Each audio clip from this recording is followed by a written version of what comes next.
다양한 종교의 세계와 생활 속의 신앙 활동을 소개하는 KBS 라디오의 종교와 인생. 김혜숙 씨와 함께하고 계십니다. 네, 종교와 인생 믿음으로 사는 삶 순서 만나보겠습니다. 우리에게 믿음을 통해서 삶의 방향을 제시해주고 계신 분들 모시고요. 이 순서 함께하고 있습니다. 이번 한 주간 성원 스님 모시고 얘기 담고 있습니다. 사회복지법인 인도권의 대표 이사 스님이세요.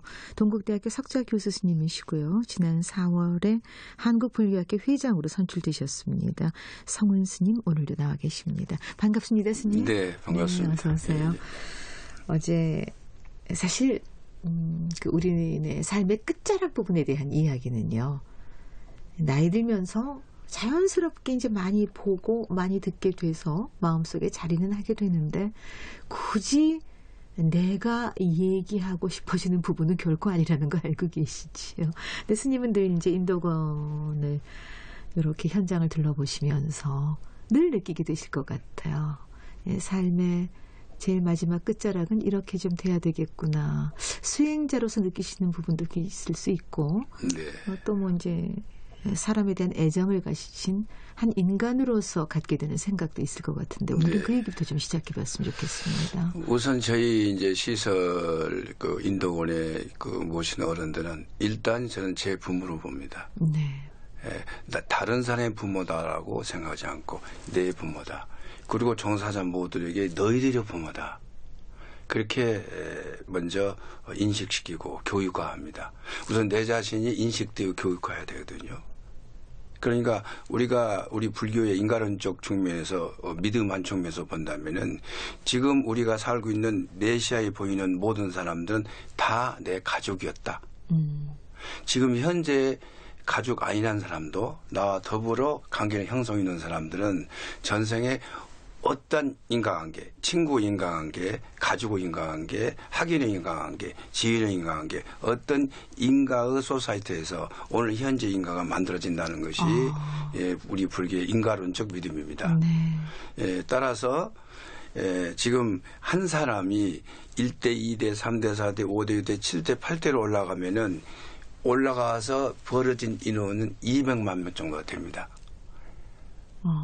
그러니까 내 주변에 전생을 그냥 올라가다 보면은요. 그렇습니다. 나의 아버지, 아버지 쫙 한 20대 올라가면 200만이 넘는다는 연구가 있습니다. 정말 그럴 수 있겠네요. 내 옆집에 누군가는 살았을 테고 분명히. 심지어 친척도 있었을 테고. 네, 심지어 집에서 키우는 까미라도. 뽀삐라도. 네네. 그 말할 수 없는 그 개고 동물이지만 그 심성은 인간의 심성하고 똑같잖아요. 아마 개를 키워보셨다면은 정말로 느끼셨을 거예요. 그와 마찬가지로 인간뿐만 아니라 동물의 이르까지 우리 불교가 하는 믿음으로 봐서는 모든 생명체는 하나의 네트워크로 형성되어 있고 연기와 인연으로 형성되었기 때문에 하나의 인터빙, 연결된 존재다. 그렇게 보고 있습니다. 그러니까 나는 그걸 100% 믿음을 가지고 그 믿음 속에서 모든 인간관계를 형성하고 있고 그 믿음 속에서 제가 복지를 하고 있다. 네. 따라서 우리 교환에 모신 분들은 내 부모다.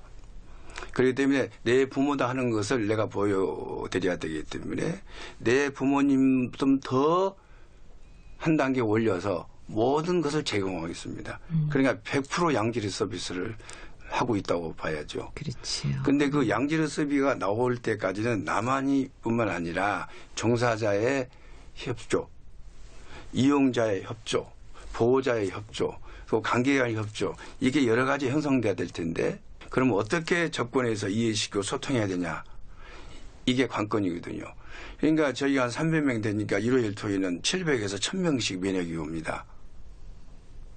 그러면 그 면역액을 하나에서 끝까지 양질 서비스를 제공해야 되거든요. 그게 참 어렵지 않을까요? 그런데 요즘 세상은 그렇습니다. 100번의 양질 서비스를 했어도 한 번의 실수를 실수 있으면은 뭐 크게 부각이 되니까 용납을 하지 않아요. 그렇죠. 100번은 제로가 되는 거예요. 네네. 그러니까 100번 잘했는데 한 번 잘못하면 99로 빠져야 되는데 제로가 되는 거예요. 네. 그렇기 때문에 정말 요즘 시대는 이 시대에 살고 있기 때문에 어떤 운용자나 리더자나 관리자가 어려움에 살고 있다라고 네, 보고 있고 제가 운영하는 그 요양원 자체는 생명 자체를 다루잖아요. 네. 그러니까 자기들의 생활 습성에 따라서 일일의 식사를 어떤 사람은 김을 좋아한다고요. 근데 그분은 읽으면 김을 먹으면 안 돼요. 기도가 맥히면 금방 죽어버립니다. 그러니까 음식 먹다가도 걔가 실수하면 그냥 죽어버려요. 그러니까 전부 현장에 CCTV가 있으면서 그걸 다 기록화하죠. 다 관심 가지셔야 되겠어요. 예, 그렇기 때문에 아주 센시티브하고 네네. 아주 그 사활에 이렇게 나이를 왔다 갔다 칼라루에 왔다 갔다 그러한 마인드로 접근하고 있는 것이 지금이 생활노인복지시설입니다. 어제 이제 인동원에 대한 설명 주시면서 네. 삶의 끝자락에 있는 분들 믿음이 있다면은 그것만이 최고다, 최선이고 그렇습니다. 이런 말씀 주셨거든요. 그렇습니다. 그 이제 믿음에 대한 생각도 한번 해볼 수가 있을 것 같은데. 제가 이제 임종을 이제 우리가 호스피스까지 겸하고 있거든요. 네. 임종을 여기서 원하시는 분들은 임종에 대한 의식을 다 해드립니다.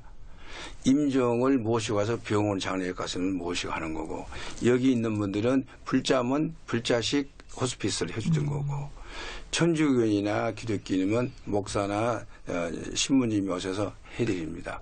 만약에 그분들이 안 오실 경우는 천주교 기독교는 저희들이 그 찬송 저희들이 좋은 일 하시네요. 해드립니다. 그런 마인드로 이걸 하면은 우리들의 입장에서 하는 것이 아니라 그 가시는 사람 입장에서 서비스해야 양질 서비스가 되거든요. 그렇지요. 그런데 우리나라 현재 어떤 신앙원 풍토는 가는 사람을 배려하지 않고 자기들 입장에서만 하고 있기 때문에 이런 믿음은 이제 건강하지 않는 믿음이죠. 그 당사자들이 갖고 있는 건강한 믿음이라는 것도 좀 생각해 볼 수 있을 것 같아요. 그렇습니다. 그렇죠? 이제 그분들에게 그런 믿음이 건강해 주기 위해서는 노후가 돼서 아픔으로 계속 나날을 보내고 한으로 나날을 보내고 그러다 보니까 자식들을 미워하게 되죠. 나를 왜 여기다 편견치 않았냐. 근데 묘하게도 자식들을 미워하는데 아들은 안 미워해요. 며느리를 미워하지.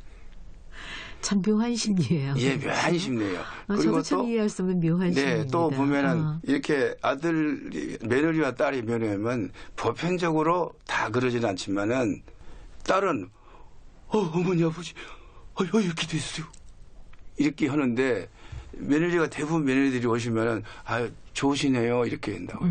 그러니까 각자 자기 입장에서 접근법이 틀리죠. 네, 위치가 어디냐에 따라서 좀 달라지는 그렇죠. 것 같기도 해요. 그렇기 때문에 사람은. 영원한 오르는 것은 위치에 따라 변화가 있기 때문에 정의를 할 수 없습니다. 근데 그런 모습의 변화까지도 위치에 따른 사람의 마음의 변화까지도 내가 만약에 믿음 생활을 하고 있었고 그것이 더더욱 건강한 믿음 생활이었다면 좀 받아들이는 게 달라지지 않을까요, 스님? 그래서 건강한 믿음을 갖도록 우리 한국에 있는 성직자 종교인들이 자기들 입장에서만 할 것이 아니라 보편성 있는 믿음을 강요해야 됩니다. 보편성 있는 믿음.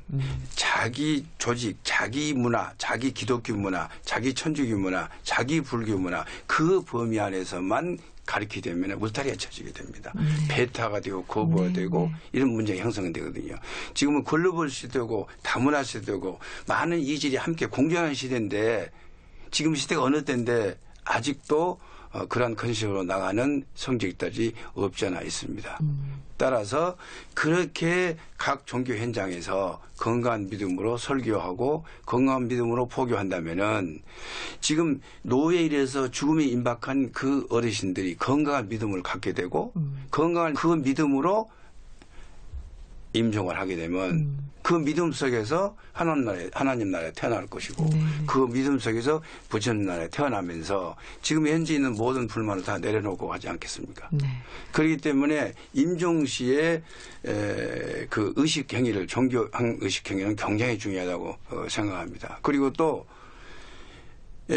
자기가 어떤 병원이나 아니면 또 요양원이나 머물고 있을 때 기독교 하나만 통일하는 데가 있고 또 불교 하나만 통일할 수 있죠. 이 기간에 도는 사람은 종교에 생각하시고 우리 종교는 믿어야 된다. 강제로 아침 저녁 기도하고 연불 하고 예배하면 이거 잘못된 것이다. 왜 그러냐. 자기가 가지고 있는 기본 신앙이 1, 2년 가진 것도 아니고 한평생 가졌는데 그것을 띄어서 옮기면 상처를 주게 되는 것이죠. 그러면 이 종교라는 것이 그 당사자한테 나눔을 주고 편안을 준 것이 예수님과 부처님 뜻인데 거기서 반해서 성격들을 하고 있는 것이고 자기 탐욕에서 자기 교단을 위해서 이건 잘못된 것이다. 네, 네. 따라서 그렇게 하지 않고 소통된 믿음을 가질 수 있도록 어떤 이 질문화도 받아들이고 소화할 수 있는 능력을 가질 수 있도록 성경을 재해석해야 되고 불경을 재해석해야 되고 성경도 이렇게 접근해야 된다. 그래서 저 같은 경우는 불교에서 운영한 것 때문에 저기는 목탁 치고 연불하고 부처님 믿어라 할 거야. 전혀 안 그러시는 거잖아요. 그렇죠. 열린 마음으로 택하게 해주시는 캐톨릭인이 모이는 놈을 따로 뒀고 그러셨군요. 기독교인이 모이는 예수교 개신교인이 모이는 놈을 따로 뒀습니다. 네네.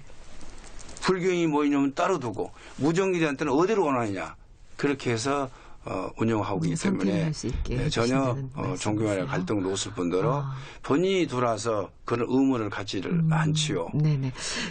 지금은 이제 인도권을 중심으로 이제 말씀 주셨어요. 삶의 끝자락에 이르신 분들이 열린 마음으로 뭔가를 자기 것을 받아들이고 수행자 또한 굉장히 조심해야 된다라는 말씀을 주셨습니다.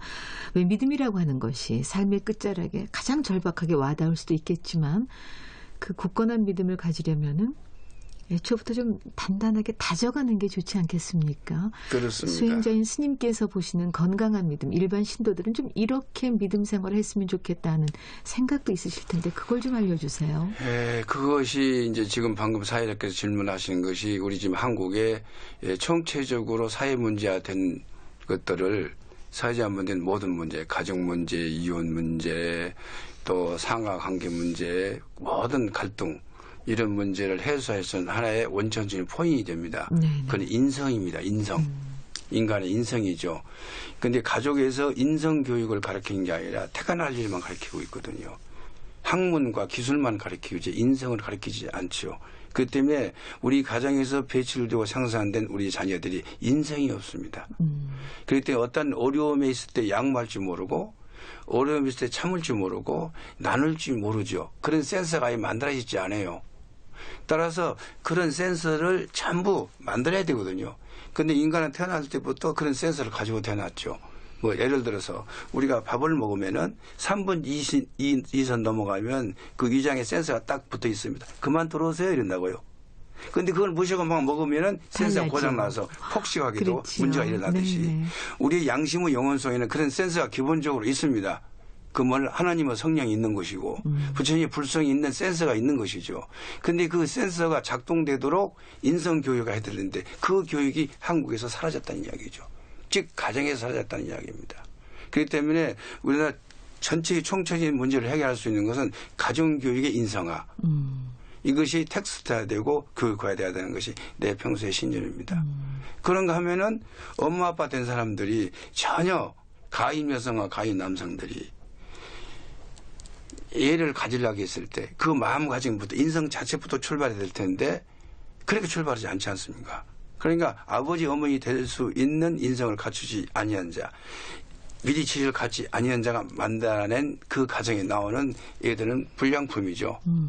이 불량품이 나오기 때문에 학교에서 학교폭력, 군대에서 폭력, 사회에서 묻지마 살인이 일어나고 있는 것이다 라고 봤을 때 각 종교에 대해서 하나님 믿고 부처님 믿는 것 중요하지만은 인성교육에 50% 할애를 하고 그 후에 신앙교육을 없는다면 건강한 신앙이 만들어질 것이다. 그렇게 확신해 봅니다. 스님께서는 일반 신도들하고 그런 얘기 많이 하십니까? 그렇습니다. 가정사까지도 넉넉하게 마음 열어서. 그렇습니다. 가정에 있는 부처님이 먼저다. 남편 부처님, 아내 부처님, 아들 부처님, 딸 부처님. 그 말은 각자 가지고 있는 성령을 존중해줘라. 각자 가지고 있는 불성을 존중해줘라. 이것이 인성입니다. 네네. 이것이 없다는 이런 이야기죠. 그렇군요. 예. 그래서 참 이것을 제가 저 입장에서는 이 길만이 우리나라가 선진화로 갈 수 있는 지식 선진화, 물질 선진화가 아니라 이렇게 저는 소신을 갖고 있습니다. 오늘도 좋은 말씀 하나 또 기억하게 될 것 같습니다. 무엇보다도 가정에 있는 부처님이 먼저다라는 말씀을 수행자께서 주셨습니다. 남편 또한 부처님이요, 부인 또한 부처님이요, 내 아이 또한 부처님이다. 불성을 다 이렇게 잘 끄집어내서 갖고 갈 수 있도록 살펴야 된다. 이런 말씀이시네요. 기억하도록 그렇습니다. 하겠습니다. 예, 예. 자, 오늘 얘기 여기까지만 담습니다. 고맙습니다. 네, 감사합니다. 스님. 네. 예. 자, 믿음으로 사는 삶 오늘도요. 한국불교학회 회장 스님이십니다. 삼천사의 성훈 스님 모시고 함께했습니다. 네, 이소은의 노래죠. 닮았잖아. 오늘 끝곡입니다. 고맙습니다.